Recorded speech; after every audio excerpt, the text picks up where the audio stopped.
Olá, pessoal, sejam todos muito bem-vindos à nossa discussão aqui, né, sobre a reforma tributária. O meu nome é Erics e eu estou aqui juntamente, né, com a minha amiga Nívia. Nós somos alunos do curso de Contabilidade e Administração na modalidade de mestrado, na FUCAP, né, e nós estamos sendo orientados pelo professor Rafael Malek. A nossa disciplina aqui é Impostos sobre Consumo. Então, nós traremos algumas informações para vocês em relação a essas mudanças que estão por vir, né? Quais são as expectativas que nós, enquanto alunos e também enquanto profissionais da área tributária, temos.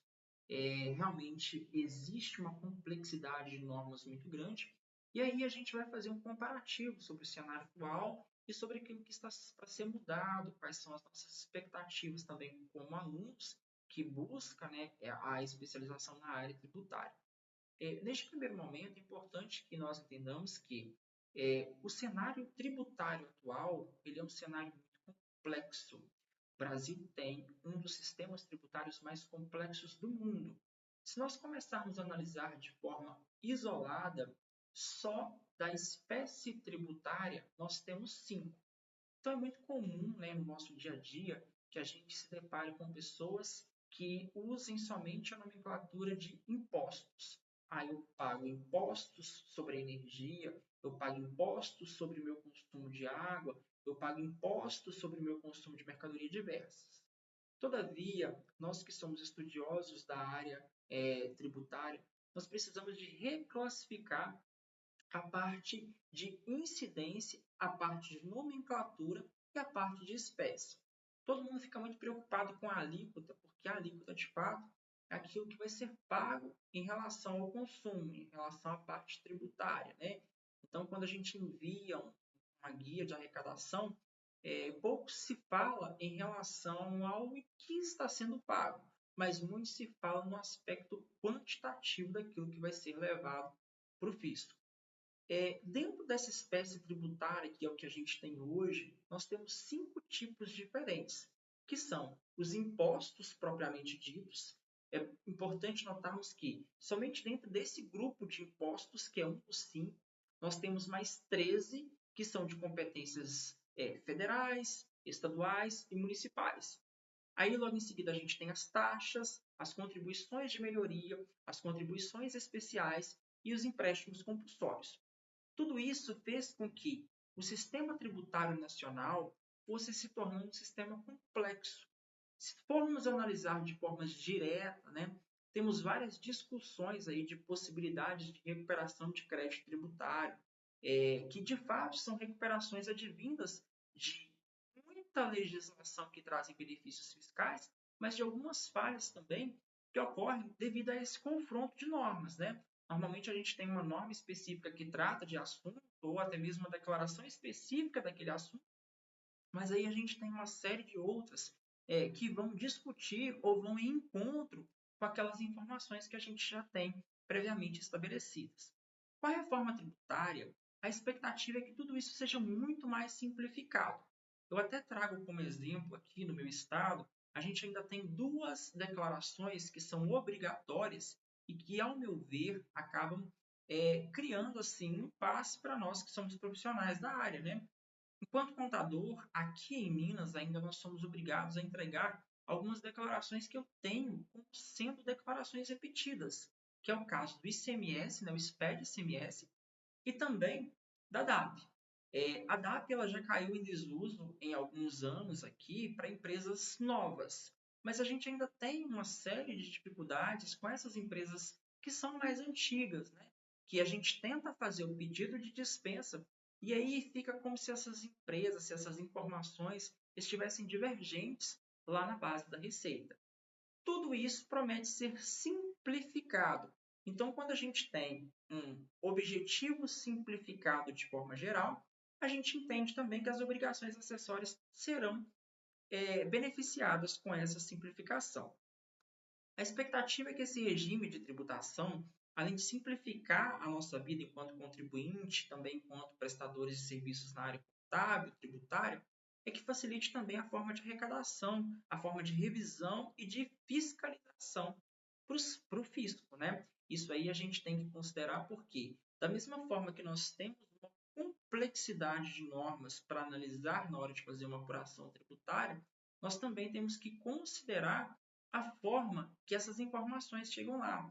É claro que eles têm um sistema que é muito mais completo, muito mais dinâmico, mas a gente também tem que considerar a dificuldade de fazer com que exista uma paridade entre essas normas que estão vigentes.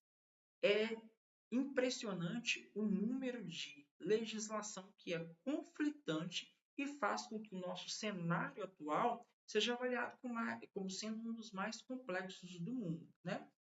Visto isso, a gente tende a adotar esse sistema novo, né, que é tido com a reforma tributária, que é o sistema que irá substituir todas essas 5 nomenclaturas que eu citei, né? Impostos, taxas, contribuições de melhoria, contribuições especiais e tal.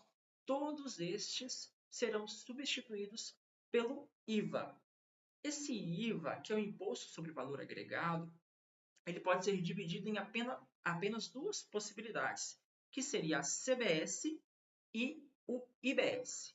A contribuição sobre bens e serviços, que é a IBS, ela vai ser de competência federal, ou seja, a União ela irá fornecer informações em relação a essa tributação.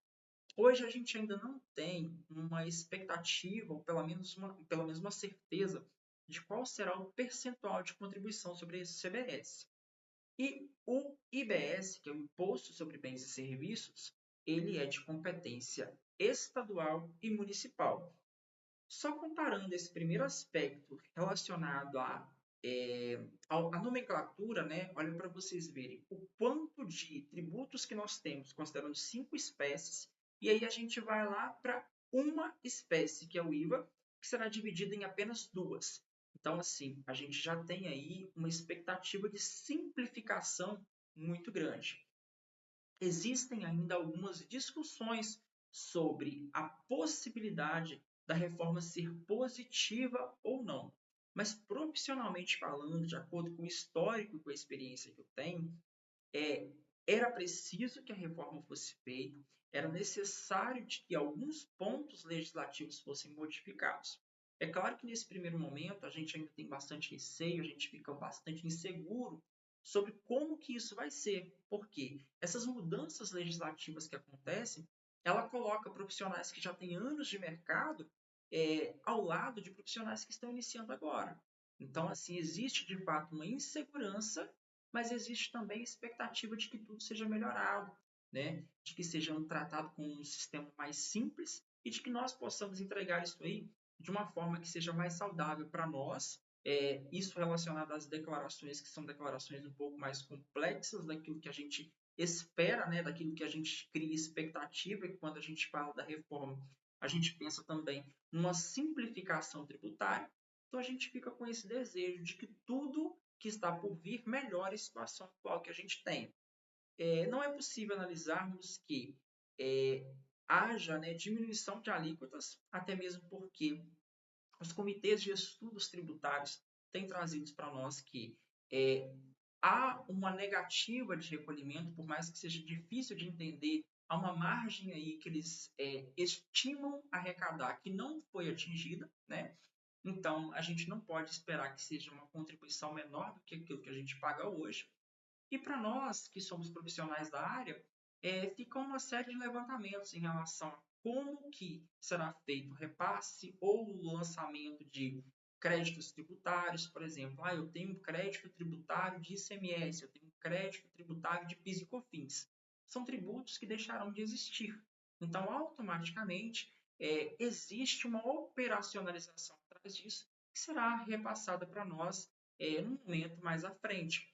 Então, nós ficamos ansiosos, nós ficamos buscando informações relativas a isso, mas, assim, neste primeiro momento, entendendo o sistema tributário atual e aquilo que vai ser mudado, aquilo que vai ser alterado, nós criamos essa expectativa de que seja uma mudança realmente positiva, né? Dentro desse aspecto tributário, nós analisamos, né?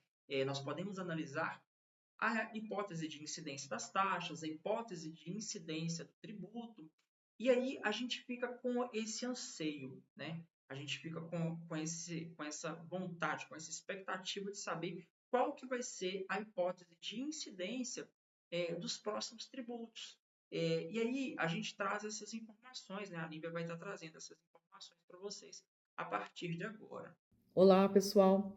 Eu sou a Nívia e, como o Eric disse, eu estou aqui para dar sequência na apresentação do nosso trabalho. Eu estarei falando da transição dos tributos IBS e da CBS, bem como de seus aspectos e suas hipóteses de incidência.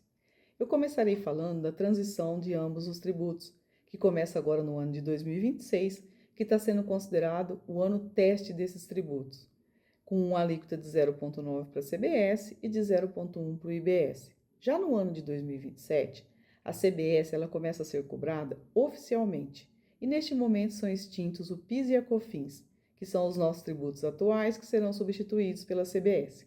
Entre os anos de 2029 e de 2032, começa a transição do ICMS e do ISS para o IBS, com cobrança de alíquota atual. Já no ano de 2033, o ICMS e o ISS também são extintos e passa a existir o IBS com cobrança oficial. Nós vamos dar sequência falando dos aspectos dessas hipóteses de incidência, que são 5. O primeiro deles é o aspecto material. O que seria esse aspecto material? Seria o mesmo que a gente se perguntar: o que será tributado? Para responder essa pergunta, serão tributadas operações onerosas com bens e serviços e qualquer fornecimento com contraprestação, de bens móveis, imóveis, materiais e imateriais. Também serão tributadas ou sofrerão incidência as operações não onerosas previstas em lei. As bonificações, os brindes, as importações, estas, mesmo que os importadores, eles não sejam contribuintes. E também o fornecimento de produtos para uso pessoal com preço menor que o preço de mercado. O que seria isso? A empresa ela vende para o seu colaborador um produto a preço de custo. Então, o preço de custo é menor que o preço de mercado. O segundo aspecto seria o aspecto temporal. Quando será cobrado esse tributo? Bem, esse tributo ele será cobrado no fornecimento da mercadoria ou no pagamento, ainda que essa seja parcial. Entre os dois, o que ocorrer primeiro, ou o fornecimento ou o pagamento, ainda que parcial. O terceiro aspecto seria o aspecto espacial, ou seja, onde será cobrado esse tributo. O tributo será cobrado para bens móveis e materiais no local da entrega da mercadoria, e para bens imateriais e imóveis serão cobrados no local que este bem estiver localizado, bem como isso serve também para direito e para prestação de serviço, certo? O quarto aspecto seria o aspecto pessoal. Quem paga esse tributo? Quem paga esse tributo são as empresas que têm operações com bens e serviços. E o quinto e último aspecto seria o aspecto quantitativo, ou seja, quanto se paga por esse tributo? Se paga por esse tributo o valor da operação cobrada pelo fornecedor. E as alíquotas, elas ainda não existem, elas serão fixadas por lei específica. Agora nós vamos falar das hipóteses de incidência. Essas estão previstas na Lei Complementar 214, no seu artigo 4º, no parágrafo 1º. Elas são 8. A primeira hipótese, ela é a hipótese de compra e venda, troca e permuta, dação em pagamento e todas as espécies de alienações. Compra e venda, vamos tentar dar exemplos assim para ficar mais fácil. Compra e venda, João vende um carro para Maria. Então aí aconteceu a compra e a venda. A Maria comprou, o João vendeu. Troca ou permuta, o João vai lá e troca seu apartamento com a casa da Maria. Aí aconteceu uma troca ou permuta. A dação em pagamento, o João está devendo lá no banco, o João vai lá no banco, entrega a sua casa para pagar, para quitar, né, aquela dívida que ele tem com o banco, certo? Depois, a segunda hipótese existente é a hipótese de locação. Isso aí é puramente a locação de um imóvel. O João aluga sua casa para Maria e a Maria paga por essa locação. A terceira hipótese seria o licenciamento, seria a concessão e seria a cessão. Então, o licenciamento seria o licenciamento, por exemplo, para uso do software. A concessão seria a concessão de uso de direitos autorais, ou então a concessão de uso de marca com remuneração. E a cessão seria o João ter desenvolvido um produto e ele cede para que a empresa do José fabrique esse produto mediante pagamento, certo? Já a quarta hipótese é a hipótese de mútuo oneroso, com juros ou com alguma condição favorável. Por exemplo, o banco me empresta o dinheiro, porém ele cobra juros. A quinta hipótese é a hipótese de operação com contraprestação de benefício para o doador. Um exemplo disso seria o João tem um terreno e ele doa para a prefeitura.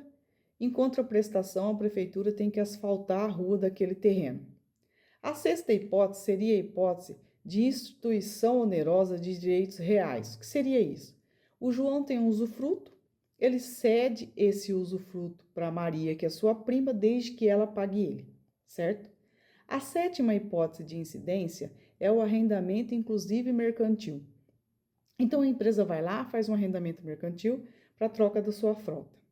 Ou então, o João tem terras, arrenda para Maria, que paga por esse arrendamento. A oitava hipótese de incidência e última seria a prestação de serviço. Seria a prestação de serviço de um dentista, seria a prestação de serviço de um médico, de um advogado, de um contador. E é isso. A gente fecha aqui, então, as oito hipóteses de incidência, né? Então, a gente falou aqui sobre a transição dos tributos IBS e da CBS, que inicia agora no ano de 2026, sobre os seus aspectos, que são os aspectos material, temporal, espacial, pessoal e quantitativo. E também falamos das 8 hipóteses de incidência, que estão previstas na Lei Complementar 2014, agora de 2025, em seu artigo 4º, parágrafo 2º. Bem, eu espero ter esclarecido para vocês sobre esses 2 tributos, bem como seus aspectos e suas hipóteses de incidência. Muito obrigada pela atenção.